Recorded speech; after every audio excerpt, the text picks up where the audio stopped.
web of deceit that is woven each day by the drive-by media. They're trying to get to the bottom of things. And we're here at 800-282-2882 and El Rushmo at EIVnet.us. I want to run through this latest example one more time.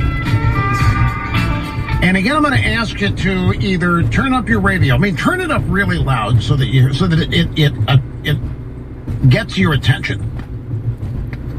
And of course, if you're driving, you can't devote full attention to this, but do what you can, because I think the real question here, why all of this hysteria? It's not because they think Trump sold the country out to Russia and didn't defend the intelligence community. That's not what this is, because that didn't happen. Now, Trump did say that he respects the intel community, but Putin's been denying it here, and he was very forceful about it. And they may say, well, he's mocking. He's telling us that he doesn't believe his own intel people over Putin and so forth. But they don't really think Trump is selling the country out. They're frustrated they can't stop Trump. And now they're at their wits' end. So now Trump is treasonous. Trump is a traitor. Trump is worse than Hitler. Trump's this. They've lost all perspective and sense of proportion here. And I think that I know why. And I think I know why they really believe that Trump is this dastardly guy. Because I think they believe that Trump colluded with Putin in this press conference. When you review the things that happened that nobody is talking about, and remember, when this thing starts, the drive-bys are convinced, and they've been convinced for 2 years they're going to get Trump.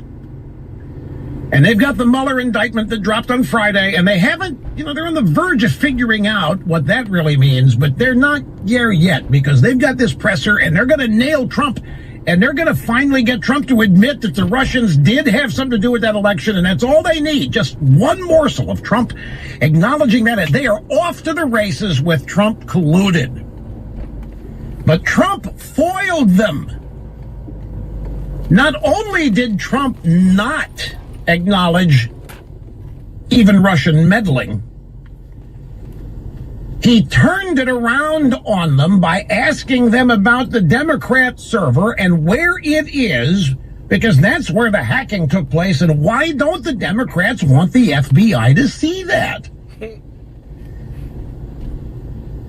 But it was later in the press conference that the press had its lunch handed to him. Trump responds to the question about Russia interfering by talking about the servers, and then he describes his genuine election victory and gives electoral college detail. That is to exclamation point the fact that he won. He talked about the electoral college victory and how sweeping it was, could not have been because of any collusion. He drove home the point that he legitimately won this.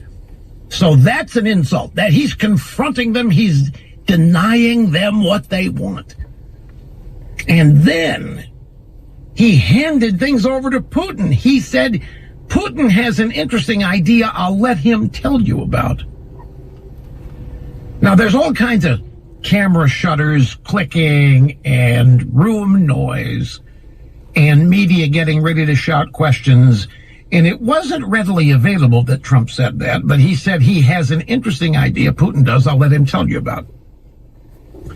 Putin then, as if in a relay race, picks up the baton.